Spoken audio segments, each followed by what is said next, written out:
Hi, I'm Anthony. Today I'm just finishing up my service on my truck, and I just wanted to share a few thoughts, a few things I learned, tips and tricks, I don't know. But today I'm in my garage and unfortunately it has a gravel floor, and also it is not big enough to get my truck completely inside and shut the door. It's cold outside. All I'm doing today is just rotating my tires, and then I'm finished with my service for this time around. I'm going to go over a couple things that I did in my service. So I did an oil filter change, fuel filter, transmission fluid, transmission filter, and added an inline magnetic filter for the transmission. Front and rear differential oil change, greased the front end, tire rotation, and cleaned my air filter. I think that's all of it, but it was a lot. So the time that it took me to do all this is the first time I did everything except for changing my oil and fuel filter. I spent one afternoon doing the transmission, oil, and fuel filter, and I spent probably about 8 hours doing the differential fluid change, simply because I took the differential covers off, I scraped them down with a wire brush on my grinder, cleaned them up, sanded them, painted them, tried to clean them up as best as I could. Had to run around and grab a few more parts that I didn't have. I needed more fluid I didn't account for. I needed thread locker, stuff that I ran out of all at the same time, and I just needed to go get it. And it was probably had about an hour and a half of running around gathering stuff up, and it was just it ended up being a real pain in the butt, and ended up being out here under my truck until about 10 o'clock at night until I got everything cleaned up. Thankfully, we had a warm snap, and it was still in the 50s those 2 days, 50s and 60s those 2 days, so it made it a lot easier. I wouldn't recommend doing all this stuff in the extreme cold unless you absolutely have to. I would recommend waiting for at least a semi-warm day. I will also add a website where there is a list of all the fluids, so you can look up your truck and see what all the fluids it takes to do everything on it. There's a few things on the differential that I would do differently next time. One of them is buy a new differential cover for the rear, upgrade that to the, I believe it's the 08 Plus, and it's got fins and everything on it. And I would also use a gasket that's made for that instead of using the RTV silicone, because that RTV silicone is just a pain in the butt. First of all, you got to have everything super clean. You got to clean everything old off. You have to apply new and then let it sit for a few minutes before putting it on there. And when you put it on there, then it squeezes out all over the place. You got to let it sit for 20 minutes and then finally torque it down to the right torque specs. And it would just be so much easier if you just had a gasket that would fit on there, a reusable gasket. And I'll put the links in the description down below of which one I'll buy next time, both the differential cover and the gasket. A couple of the extra tools that I bought for this job, one of them was this transmission spout. Now you can get this at Advance, Walmart. I happen to get mine at Walmart, and it works on putting this on quart jugs to put in the transmission. What I ended up doing was, it actually has an on and off spout right here, and so I'd put this into the transmission tube and would hold it up, make sure everything's in there. I would open this up, and I'd just take my knife and cut a big enough slit in the top so that it would drain quickly and not just sit there and gurgle oil or bubble air. So I did it that way. I also use this for my gear oil. Now, you're just going to have to For me, I did not have it blocked up, or I did not have my truck jacked up at all except for the front. I had it on ramps. So it made it a little easier for the front, but you'll just have to hold it up there and just squeeze it, and trust me, your fingers will get cramps in them or try to cramp up after a while because you're just trying to squeeze. And then I kind of laid it down and let it back out so that the air would come back out. So that's the one thing that I would recommend if you're doing transmission fluid change or differential oil. For the transmission fluid flush and change, I actually could not find anything like this. I ended up going to Lowe's for it's a miscellaneous or a drywall mud pan, and so I picked this up. It was around $5, and I'll also add the description and the link for this. And it works perfect underneath the transmission. Mine did have a plug in it, so if yours does not, consider buying a pan that has the plug in it, or get the plug kit so that you can put one in your current pan that you have. It would be extremely messy to do this without that drain plug. There are lots of different videos on YouTube already showing how to do it, so this is not a how-to, it's more just my thoughts and tips and tricks and stuff that I learned while I was doing it. Another thing that is, if you work on gravel, do yourself a huge favor and go to one of the big box stores and buy some underlayment plywood. Underlayment plywood is simply about, I think it's about 3/16. It's not quite a 1/4 inch thick. Anyway, this is just a small piece, but I have two 4x8 sheets. It's nice and light. I can carry it around. I can pick it up, slide it underneath my truck, and that allows me to roll my creeper on it and be nice and smooth. I'm not digging in the dirt. Also, if I drop something on it, it stays on top. It's not going to drop in the sand and the grit and, you know, an oil drain or oil plug or anything like that. And then if you get oil and stuff on it, you just wipe it off and store it someplace in your shop or wherever you can. So I would definitely recommend this for working on gravel. However, the best option is to have a garage with a concrete floor. The next best option is to have a buddy with a garage that has a concrete floor. And I guess even the better option would be to have a lift in your garage as well. So anyway, that's a few of the things that I had for this commentary. My thoughts, ramblings. I also use the app called Car for Android. It is owned by Fuely.com, and they have apps across the different for iOS and for Android.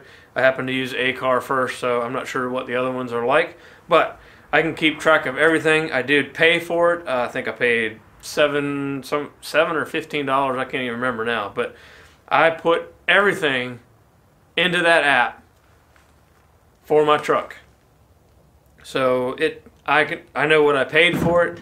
I know what all my expenses are.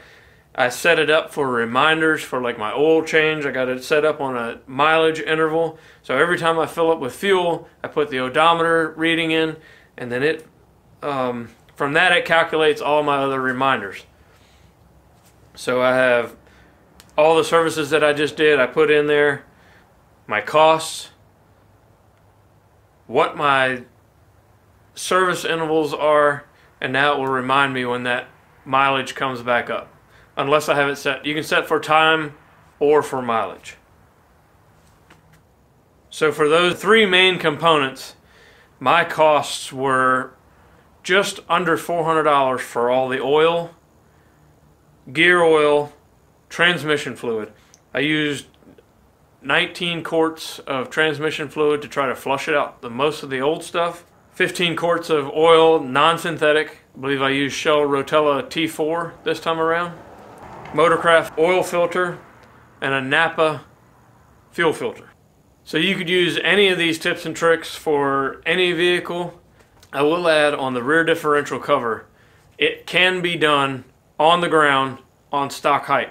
However, if you at all possibly can, remove your spare tire. That will give you a lot more room under there. I could not get mine out. I don't have the key for it. I gotta bust it out or find a key for that. But otherwise, there is room on the ground to do that. It's a pain.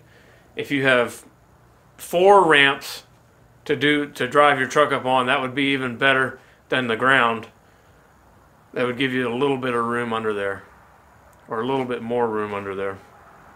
So for now, we have a winter storm warning for our area for this afternoon, tonight, tomorrow. I'll go ahead and get my tires rotated so that it's done, and go ahead and go inside and relax because it's cold out here.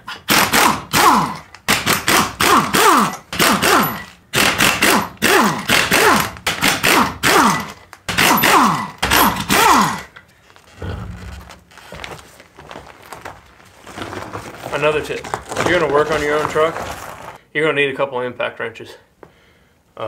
Either battery or air.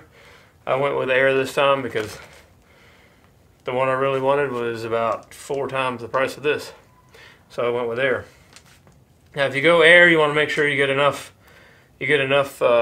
torque, a big enough one that has enough torque on it. This one happens to be 1,000 max foot-pounds. So it seemed to take my tires off very easily instead of lowering my truck and breaking all the nuts loose with a breaker bar. That stinks.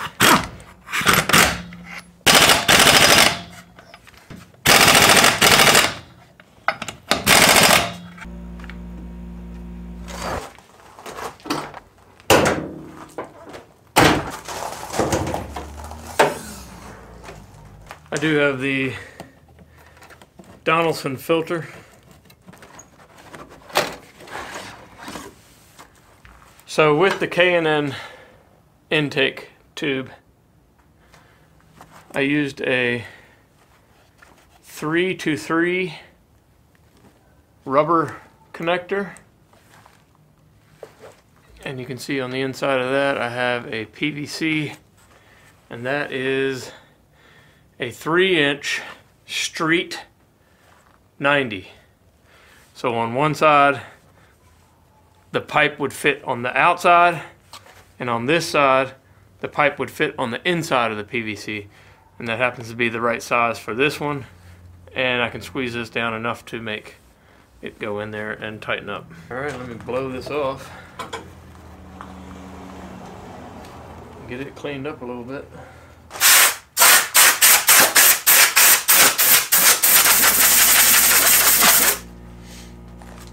So I have the Donalson filter in here, and I believe I got this cover off of Amazon. It's the Filterwares brand. It's just an extra layer of filtering before it actually gets to the filter. I don't do a lot of driving on dusty roads or gravel roads or anything like that, so there shouldn't be anything in here other than a little road grime. Oh, there's definitely something coming out. Pretty decent. It does have some holes in it from being jammed in there where it was up against some stuff, but I think it did a pretty decent job. I'm gonna go give this a rinse and stick it back on there. Actually, it's got a lot of holes in it, and it seems to catch a lot of grime. So I ran this through the kitchen sink, just put some dishwashing detergent on it. It's still a little damp, but blew it off a little bit with my air hose. Nothing that will hurt the filter. I'm gonna put this back on. With this metal grate around the filter, I'm sure it's probably pretty rough on any kind of filter cover. Not sure if you could use like an old t-shirt or something like that for a pre-filter. I don't know how that would work. I'm sure somebody could add in the comments if that's what you do or what you use for a pre-filter. As a matter of fact, if you do use something different for a pre-filter, or if you don't run a pre-filter at all, put it in the comments on what you use, And also you could leave a comment on what your favorite lubrication products are, whether you use synthetic or whatever you use.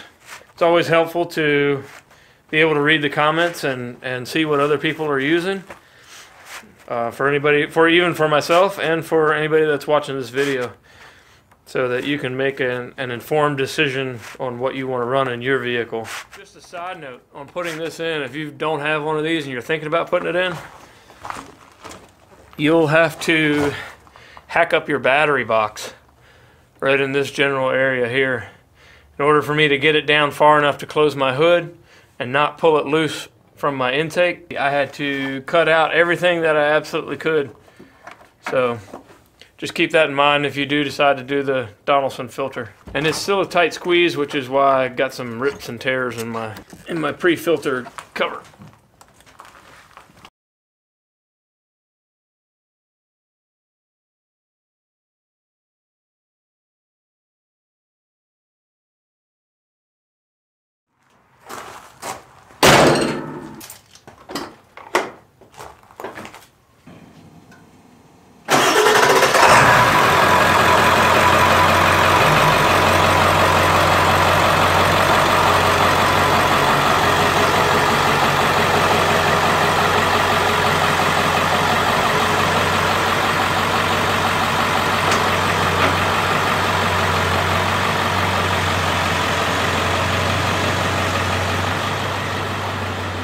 So thanks for watching. If you like these kind of videos, click the like button. If you want more, hit the subscribe button right here. And if you want to see more of my videos, I'll have them over here and over here. Remember to positively impact those around you. And as always, make today the best.